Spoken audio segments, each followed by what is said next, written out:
El asesinato de Ariadna Fernández sigue siendo parte de una telaraña difícil de desenredar, luego de que la Fiscalía de Morelos declarara que la joven, después de estar en un departamento en la colonia Condesa, apareció muerta en la carretera Tepoztlán. Dijo la Fiscalía de Morelos que había fallecido por congestión alcohólica y broncoaspiración. La Fiscalía de la Ciudad de México realizó otra autopsia y determinó que su muerte fue por un trauma múltiple, una muerte violenta, y catalogó el crimen como un feminicidio. No solo eso, se demostró que Ariadna había ido a un departamento con una pareja de supuestos amigos, una joven llamada Vanessa y su novio Rautel. Este había estado en el velorio de Ariadna y había hecho muchas y contradictorias declaraciones, pero en la investigación que realizó la Fiscalía Capitalina, este hombre aparece, hoy se mostraron las imágenes, aparece en una camioneta y posteriormente en su departamento se encontraron, llevando a Ariadna a una camioneta donde se la llevó ahí hacia Tepoztlán, y en su departamento se encontraron restos de sangre de la propia Ariadna. Vanessa fue detenida el sábado en Ecatepec y Rautel se entregó a la Procuraduría de Nuevo León la madrugada de hoy. Esta es la historia, una historia en la cual la Fiscalía de Morelos evidentemente estuvo protegiendo con un estudio forense mal hecho, tramposo, a un feminicida. El caso de la joven Ariadna Fernanda López es una clara demostración del funcionamiento de los sistemas de procuración de justicia en el país. En horas, 2 dictámenes diferentes revelaron historias totalmente contradictorias. El 30 de octubre, Ariadna, de 27 años, salió de un bar en la Ciudad de México y no se supo más de ella. El lunes 31, ciclistas encontraron su cuerpo a la orilla de la carretera rumbo a Tepoztlán en Morelos. Familiares y amigos reconocieron que se trataba de Ariadna por los tatuajes que mostraron. En la historia, primero se dijo que abordó sola un taxi seguro. La Fiscalía de Morelos realizó la primera autopsia y descartó un homicidio. La causa de muerte de Ariadna N. es por una grave intoxicación alcohólica y una consecuente broncoaspiración. No encontramos en ella huellas de violencia.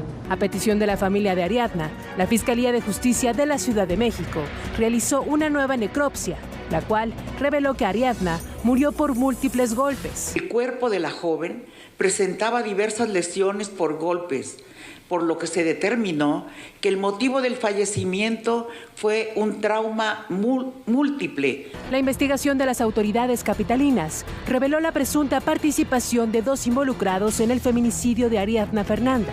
Se trata de su amiga Vanessa y del novio de esta, el empresario Rautel. Vanessa fue capturada en Ecatepec, Estado de México, este domingo, mientras que la madrugada de este lunes, Rautel se entregó a las autoridades en Monterrey, Nuevo León. Horas más tarde, la jefa de gobierno de la Ciudad de México, Claudia Sheinbaum, mostró los avances de la investigación. A las 6 de la tarde con 4 minutos del domingo 30 de octubre, se observa a Ariadna en un restaurante con sus amigos.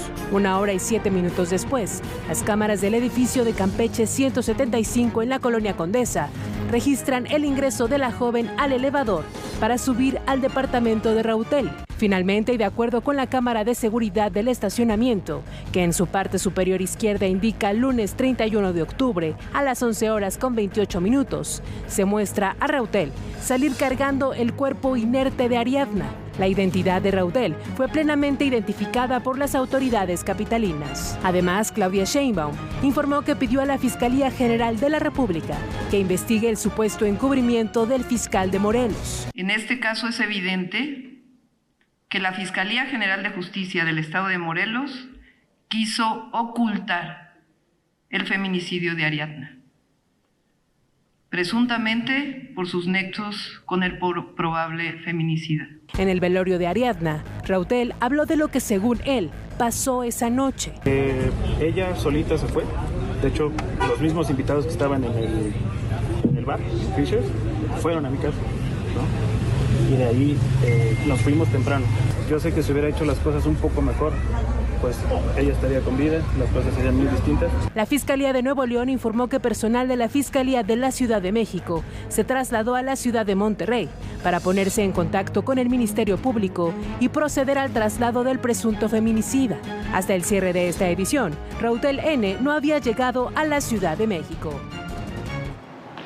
Bueno, este es un tema escandaloso, pero también siendo escandaloso permite comprender qué es lo que sucede con muchos feminicidios y con muchos hechos de violencia en nuestro país, pero particularmente, insisto, con los feminicidios.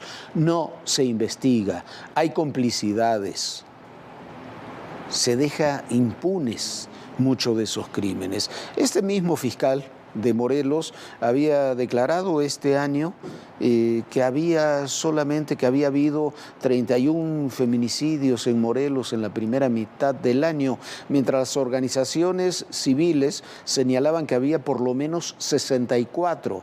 Decía que de esos 31 feminicidios, 17 habían sido resueltos, y la verdad es que no fueron resueltos. En este caso, en el caso de esta joven Ariadna, es terrible porque no puede haber una autopsia que llegue a conclusiones tan diametralmente diferentes. No puede ser solamente eso. El fiscal de Morelos no solamente dijo que había muerto de congestión alcohólica y broncoaspiración, dijo que en el estado de Morelos no había habido ningún problema y que si algún problema había habido, que era de la Ciudad de México. Si los amigos y los familiares de Ariadna no hubieran reclamado que hubiera una segunda autopsia y si la Fiscalía de la Ciudad de México no la hubiera tomado, hoy estaríamos ante otro caso de impunidad. Eso es lo terrible, pero también es una demostración de que cuando se investiga, cuando hay voluntad, cuando hay estudios periciales serios, se pueden resolver estas historias. Lo que hizo la Fiscalía, la Secretaría de Seguridad, los servicios periciales de la Ciudad de México es todo lo contrario de lo que hizo la Fiscalía de Morelos. Y la Fiscalía de Morelos terminó exhibida. Esperemos no solamente exhibida en términos mediáticos, sino también judiciales, porque esto por lo menos tiene que ser tomado como una terrible negligencia. Pero esto no deja de ser el reflejo de una violencia mucho mayor. Este fin de semana volvimos a tener uno de los más violentos de todo el año, 243 asesinatos en todo el país. Como siempre, muchos en Guanajuato y en Zacatecas, pero también 18 se dieron en el estado de Chihuahua. El índice de homicidios dolosos se mantiene por arriba de los 240 asesinatos cada fin de semana. De los 243 asesinados del viernes al domingo, el 45% se concentró en 5 entidades. El 12% solo en Guanajuato, que en 3 días alcanzó 28 homicidios. Ante esta situación, el gobierno federal reiteró que permanecerán las Fuerzas Armadas en la entidad para no dejar desprotegidos a la población, que tan solo el viernes registró 16 asesinatos, el mayor número reportado ese día en todo el país. Uno de los asesinatos que más ha indignado a la sociedad es el de María Carmela Vázquez, integrante del colectivo de personas desaparecidas de Pénjamo, Guanajuato. Los hechos ocurrieron la noche del domingo en Abasolo. Vecinos reportaron a los servicios de emergencia que se escucharon varias detonaciones y que una mujer se encontraba tirada en la calle. La madre de María Carmela declaró que 2 personas llegaron a su casa preguntando por su hija y cuando salió la recibieron a balazos y huyeron. María Carmela buscaba a su hijo Óscar Zúñiga Vázquez, que desapareció el 14 de junio. Luego de Guanajuato, Zacatecas fue la entidad con más personas asesinadas con 24 casos, seguido de Baja California con 22, Chihuahua con 18 y Michoacán con 17 víctimas de homicidio doloso. En Chignahuapan, Puebla, la noche del 4 de noviembre, los policías Claudia Herrera y Juan Carlos Pérez acudieron junto con otros elementos de la Policía Municipal y Estatal a un llamado para detener a huachicoleros. Al llegar se generó un enfrentamiento. Los 2 policías murieron. Además, un grupo de al menos 50 civiles de la Junta Auxiliar de El Paredón agredieron y retuvieron a los agentes con la intención de ayudar a los criminales a huir de la zona. En lo que va del año, la entidad llegó a 11 casos de policías asesinados en el ejercicio de su deber. De acuerdo con el informe de víctimas del delito de homicidio doloso, en los primeros 6 días de noviembre, 467 personas fueron asesinadas, un promedio de 77.8 casos por día. Para ADN 40, Fuerza Informativa Azteca. Bueno, es una situación terrible. 243 asesinatos en este fin de semana pone uno más de los altísimos porcentajes de asesinatos que hay en el país. Me parece que hay una mala lectura. Mire usted, si vemos los índices de asesinatos que hay en el país, los números son altísimos. Los números son altísimos. Tenemos promedios diarios muy altos, 85 asesinatos, 98, 101. Algunos dirán que están reduciéndose las cifras. En realidad, las reducciones son menores. No importa si se reducen un 1% o un 2%.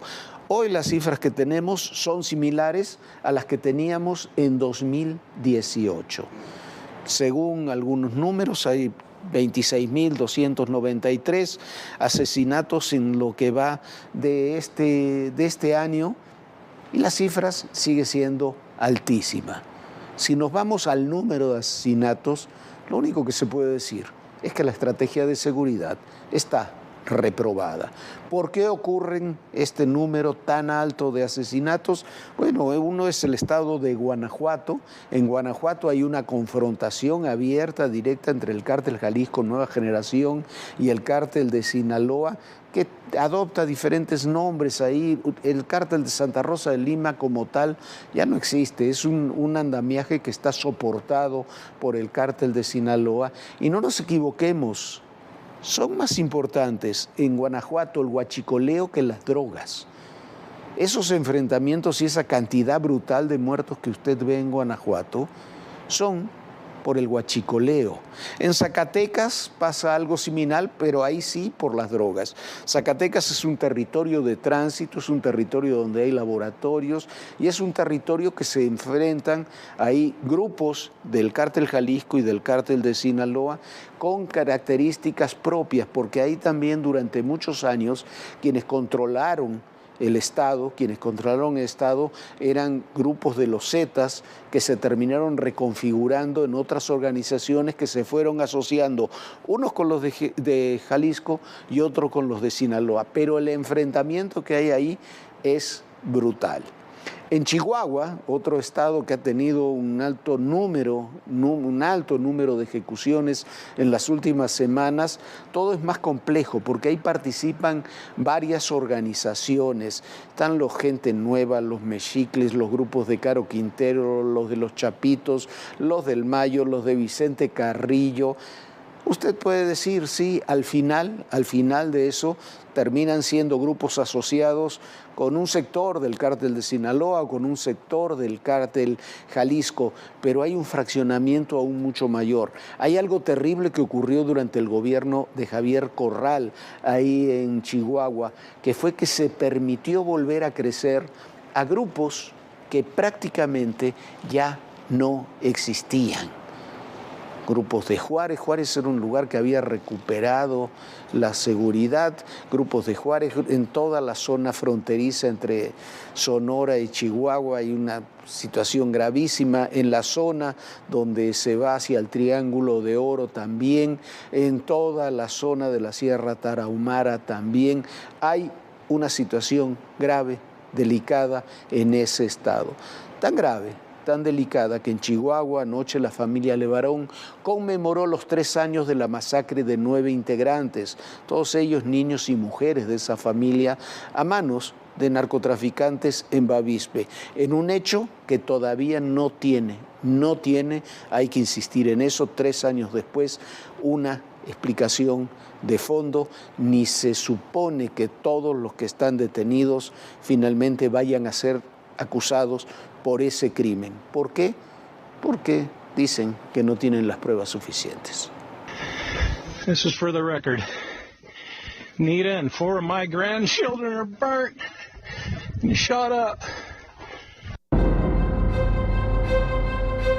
A casi 1.100 días, no hay una sola persona sentenciada por los hechos ocurridos hace 3 años, cuando sicarios del grupo criminal La Línea emboscaron y asesinaron a 3 mujeres y 6 niños de las familias Langford y Levarón, que pertenecían a una comunidad mormona del norte del país. El 4 de noviembre de 2019, integrantes de La Línea interceptaron a las familias que viajaban en 3 camionetas entre los límites de Sonora y Chihuahua. Los criminales los confundieron con el grupo rival Los Salazar. Hasta el momento, la Fiscalía General de la República ha cumplimentado 31 órdenes de aprehensión contra presuntos implicados, la mayoría integrantes de La Línea. Este fin de semana, la familia Levarón recordó a las víctimas. La exigencia de justicia no cesa.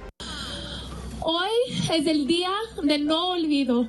En el Panteón Municipal de Galeana, Chihuahua, Adrián Levarón encabezó una ceremonia donde quemaron cartas escritas a sus familiares arrebatados por la violencia.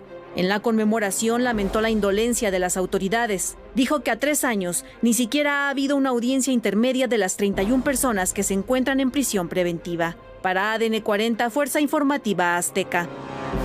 Hay que ponerle un nombre, un rostro. ¿Y qué vienen? Todas las demandas internacionales. Una ciudad tan complicada como es la Ciudad de México. Ya llegamos a Aguililla, esta ciudad, la entrada a la Tierra Caliente.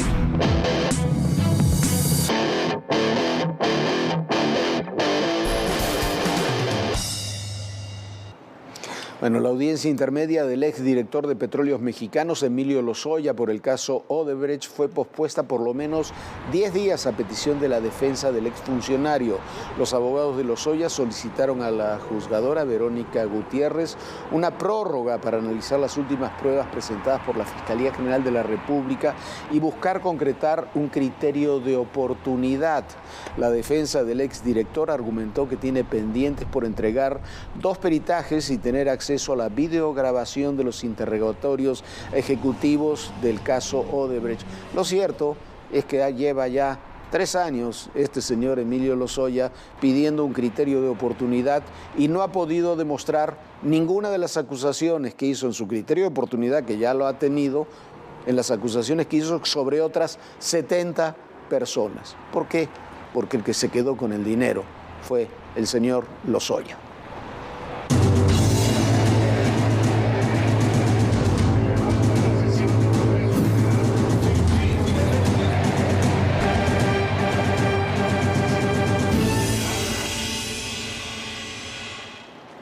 Y bueno, movidísimos estuvieron este fin de semana los precandidatos, que por supuesto no son precandidatos, tampoco están en precampaña, aunque estén en precampaña, de Morena.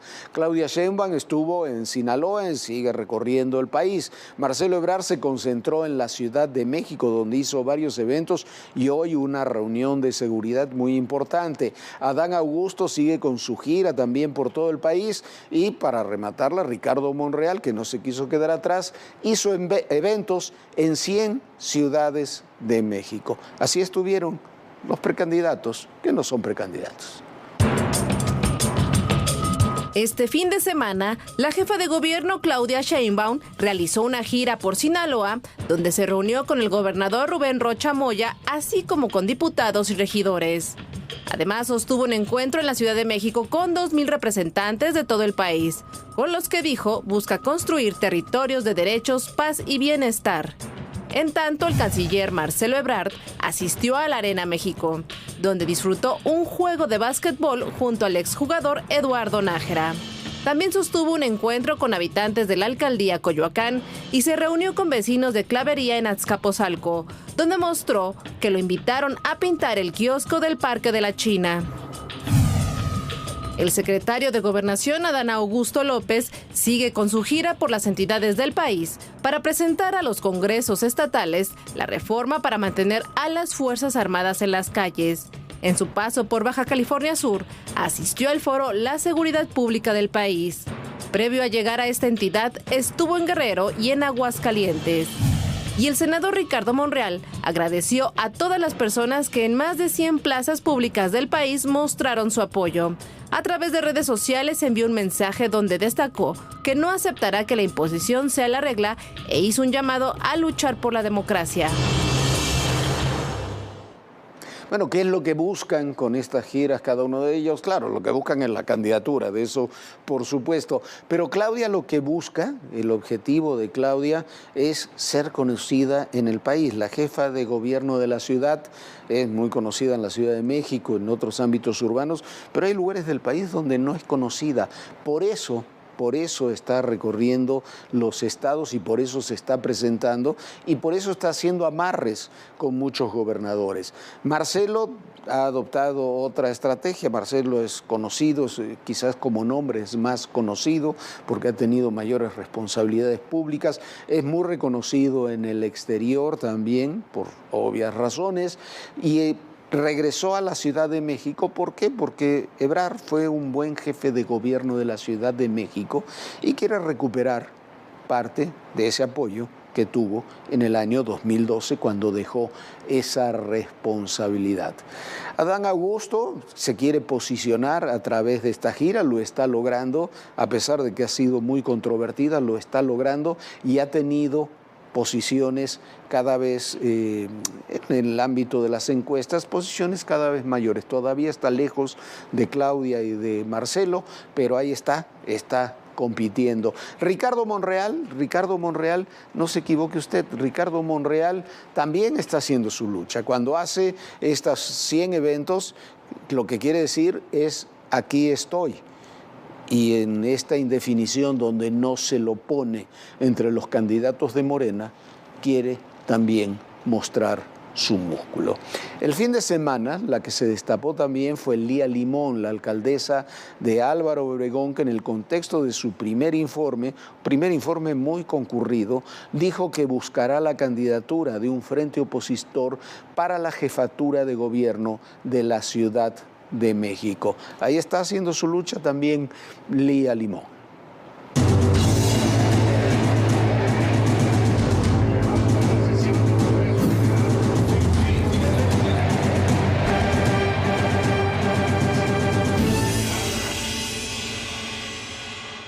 Hoy fue la premier del documental Seguridad México-Estados Unidos, una historia secreta que desde mañana usted encontrará en la página de YouTube de ADN 40. Son capítulos de 13 minutos cada martes y cada jueves, son 10 capítulos.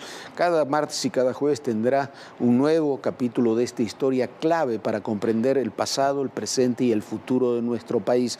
También lo podrá ver a las 7:30 de la tarde en ADN 40 todos los sábados. Y la siguiente semana, a partir de la siguiente semana, también se lo mostraremos aquí en Todo Personal, capítulo por capítulo, los 10 capítulos de 13 minutos cada uno. Así lo vivimos hoy en la librería Rosario Castellanos del Fondo de Cultura Económica de la Ciudad de México. Una relación bilateral que cumple 200 años, más de 3.000 kilómetros de frontera y momentos álgidos que forman parte ineludible de una convivencia como naciones vecinas, interconectadas e interdependientes.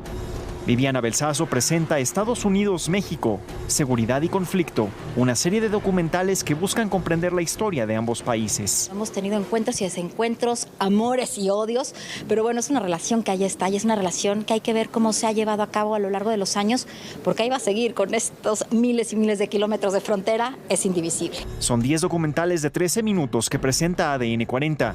Incluyen momentos como la expropiación petrolera, la Segunda Guerra Mundial, la nacionalización de la banca mexicana o la era de Donald Trump. Esta serie de documentales ADN, que van a ir mucho más allá de lo que estamos presentando hoy, lo que busca es generar un tipo de formato y un tipo de herramienta con el cual la gente pueda enterarse en cualquier plataforma de manera muy sucinta de un tema que a veces puede ser muy complejo, pero contado de manera muy sencilla y muy rápida. Viviana Belsazo logra, a partir de la revisión histórica, darle al clavo de por qué es esta relación tan fuerte, tan potente, y por qué también los países necesitan una colaboración pues cada vez más fuerte. Un hilo conductor que narra paso a paso los momentos que llevaron a la relación bilateral a donde está hoy. Este documental nos sirve para recordar, para revisar la historia y para ver hacia dónde vamos en esta relación con México, Estados Unidos. Es un documental, consideraría yo, de reflexión y por supuesto de conocimiento de lo que ha sucedido. Podrá haber capacidades ideológicas diferentes, podrá haber presidentes muy contradictorios que se caigan bien o se caigan mal, pero nos necesitamos recíprocamente. Para Estados Unidos nosotros somos parte, nos guste o no nos guste, de su seguridad interior. La serie de documentales México-Estados Unidos, Seguridad y Conflicto se estrena este martes y jueves a las 6:30 de la tarde y sábados a las 7:30 de la noche por ADN 40 y todas sus plataformas digitales. Hugo Vela, Todo Personal. Bueno, un gran trabajo de estos documentales de ADN 40, este de Seguridad México-Estados Unidos, que dirigió, coordinó, condujo Viviana Belsazo, se los recomendamos amplísimamente. Y mañana, hablando de todos estos temas, se llevarán a cabo las elecciones intermedias en la Unión Americana. Esta noche el presidente Joe Biden cerró campaña en Maryland, mientras que Donald Trump lo hizo en Ohio. En estos comicios se definirá la composición del Congreso para los 2 próximos años y la dirección de la segunda mitad del periodo presidencial de Biden. También se elegirán en este sentido 435 miembros de la Cámara de Representantes y 1/3, 35 de los senadores. Se renuevan 35 gobernaturas. A ver qué es lo que va a suceder, porque las elecciones están muy disputadas. Las encuestas muestran que el Partido Republicano podría ganar mucho de lo que está en juego. A ver si es así. Ya nos vamos. Gracias por acompañarnos. Mañana ya estará con nosotros Viviana. Hoy se quedó atendiendo a sus invitados en la presentación, en la premier de este documental. Mañana estará ya con nosotros. Y recuerden, en el poder y en la política todo, pero absolutamente todo, es personal. Gracias.